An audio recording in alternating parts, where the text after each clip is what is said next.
So this will be a reading of a text, narration I wrote in the last hour. So it is titled On the Mutabilities and Inequalities of these Souls and Various Natures of Daimons, as in Socratic Daimons, and the image of humans that aspires to divinities. 3 quotes. Master the subject and the words will follow. Cato the Elder. No one inexperienced in the ways of the particular science should ever indulge in explicating it, lest he will mislead the learners. Quote 3. We arrive at knowledge in threefold ways: by experiencing, by intellecting, by inspiration, out of which experience must be supported by discerning, intellecting by ever-deepening knowledge, and inspiration by reason and wisdom. First, before embarking upon our investigations, we need to decide what is a soul. Henceforth, we divide souls into inborn, transmigratory, shaped, and synthetic. The inborn souls are the ones having the qualities of the mother and father, and they are transient and perishable. Yet the transmigratory, if stabilized into an ethos character and rectified into cleansing, as in spiritual cleansing, the shaped souls are the ones shaped by gigantomachia, battle of titans within, the right and wrong. As they are receptive to every battle, war, and confrontation in life, and they are shaped by experience, judgment and decision-making, and action performance. As if the crucible that is forged, and when filled with the soul, endows the soul with its shape, form, and essence. The synthetic souls are made of the soul substance in its purest form, or other souls as if hybridized into a mixture. Such souls are receptive to the mind and heart, and they impart the mind and heart with their qualities and attributes. The souls may be placed in various delightful and tormented states, and they may undergo such states both in life and posthumously after being liberated from the Dionysian tomb. Following the Greek opinion, the daimon was different from psyche or soul. It was a rectified soul that followed several alchemical stages and became an immortal essence sharing with the sun and the Hecatic anima mundi, and as such was imperishable. The daimon equaled with the ajna point or jiva in Hinduism. The quality and nature of a daimon also differed, as following Hippocratic corpus. Some were more intellective, the highest, for the world is intellective in its intelligibility with the divine. Others more passionate, spirited and hot, as in, for example, Mars, hot and dry, which is the second class of daimons, and the last, sharing with the transient soul, were focused on automatisms, animal instincts, and unreflective digestion of the material world and its dreams and visions. The daimon, altogether with the soul, the feeling soul, oft represented by the heart, the emotive component, the toiling scarab, may be preserved in the divine world, either by the scheming of the gods to preserve it, or by magical operations to pursue it.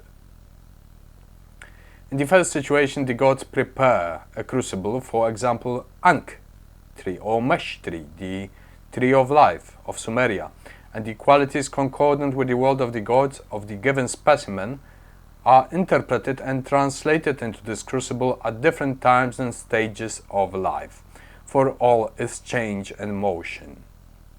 In such a way, the most divine qualities of such an individual are preserved in the land of the gods, no matter what the opponents think, and his various movements of life are eternalized in the crucible, which he or she shall inhabit after leaving the body, altogether with the daimon and soul. When does the first type of soul originates? Following the authority of the Thracians, who believed their souls came from the animals, we may assume that souls are evolutionary. That is, they are imparted by the animal world in the course of evolution of species.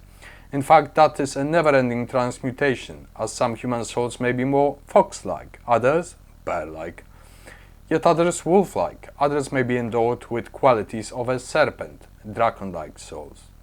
Reminded be of the Egyptian magical techniques of enwinging serpent souls. Insectoidal souls are more collective, and as a prime example, the noble bee is a swirling mass of its specimen represented by the queen of the hive. Therefore, whenever encountering the soul of the beehive, one must encounter its queen. Such hives are natural to the principle of Gaia, as in Orphic hymns, that everything living on earth is represented and united as a life wave in all its malleability. Every specimen has a soul type pertaining to its constitution, form, nature, inclination, ontogeny, and phylogeny. Since mortal human animals developed the ability to symbolize in an abstract manner, their souls and natures may be most refined and most vile, most divine and most bestial, worse than that of an animal, since they lack a natural limit of an animal and its transgressions beyond the world of nature, or participation mystique in the language of anthropologist ethnographist Levi Brühl. Among the Scandinavians, Felgjur was a totemic soul of an animal that also followed and guarded the Sala, soul of those people. And this is a feature of tribes that are most refined in the ways of nature, similar to Celtic tribes, for example, and the Drotars, the holy Druids. Amongst Egyptians most refined in techniques of the soul, there were 11 to 12 souls divided into groups of 3, describing both functionalities and magical techniques pertaining to each one of them. This is to say, Egyptians derived those souls from a single mortal, just like the Greeks, who divided the soul into Psyche, Daimon, and Skia of a single mortal. Those shadow souls likened to Kaibit in the land of Kem, that were also the most thick substance interacting with the physical world. The shadows were therefore the most active component in the land of the living of people that passed away. For example, in the Anubis rites, when the priests, necromancers of Anubis, called the shadow souls of the dead to extract information, that was the purpose, because they were transgressing time a bit, but having foreknowledge of events on earth. Who stole what, who stole what, who's done what, where to find the spy, where to find the thief, and so on. Where to find lost things. All these components could be in various stages of symphony and syntony or cacophony, that is, they could be synchronized or asynchronous with themselves. If a soul was unwed from its shadow self or Skia suffered and could be weaponized by less friendly entities in order to reach their aims. What should be termed as Galenic metaphysical eukrasia is the perfect syntony of all the souls of an individual in their perfect epithalamium. That would be representative of a most excellent master.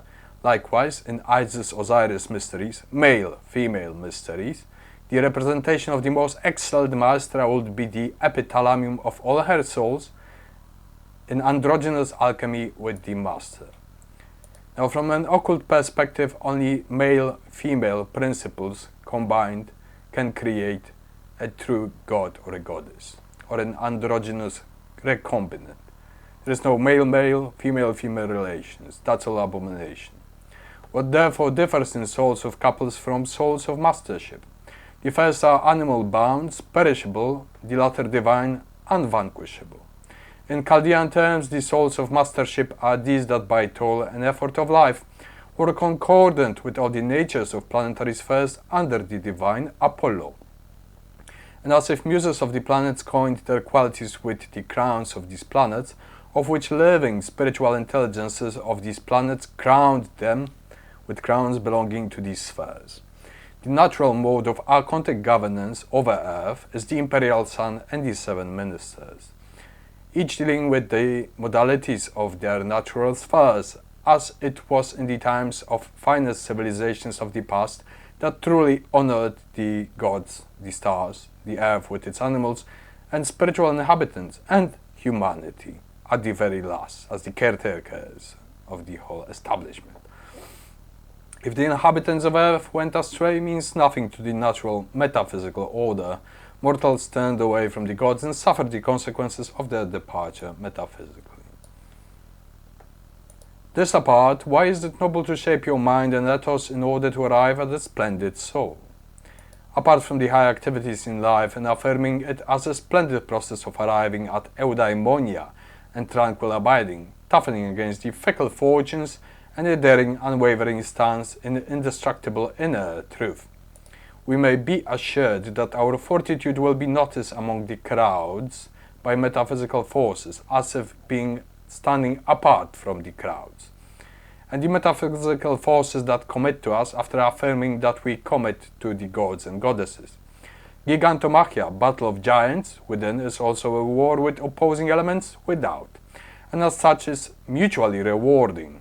Ethos and heroism is combined.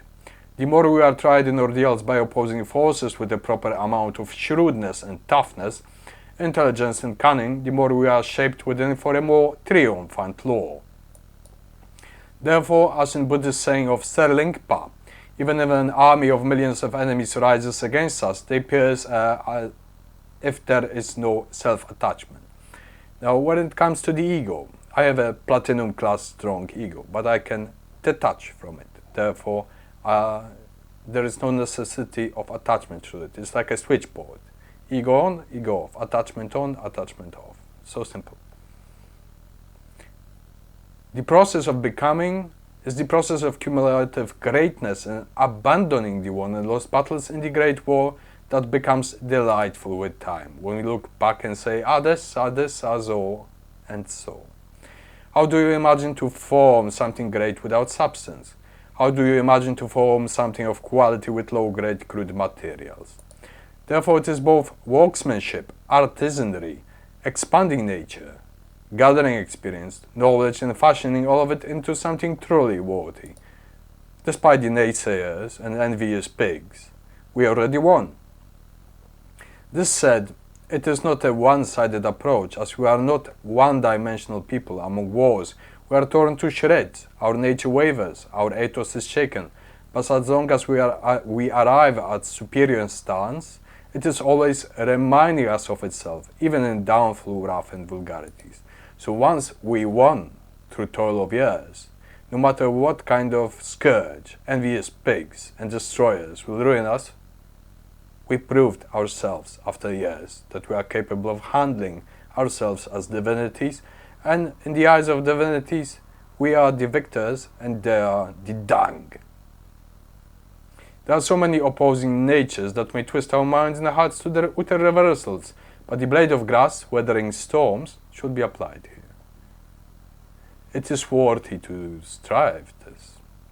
And after years, even if you're destroyed in life, in the social matters, and so on, if you already won, what's the point in quarreling with idiots? That is so simple. Thank you.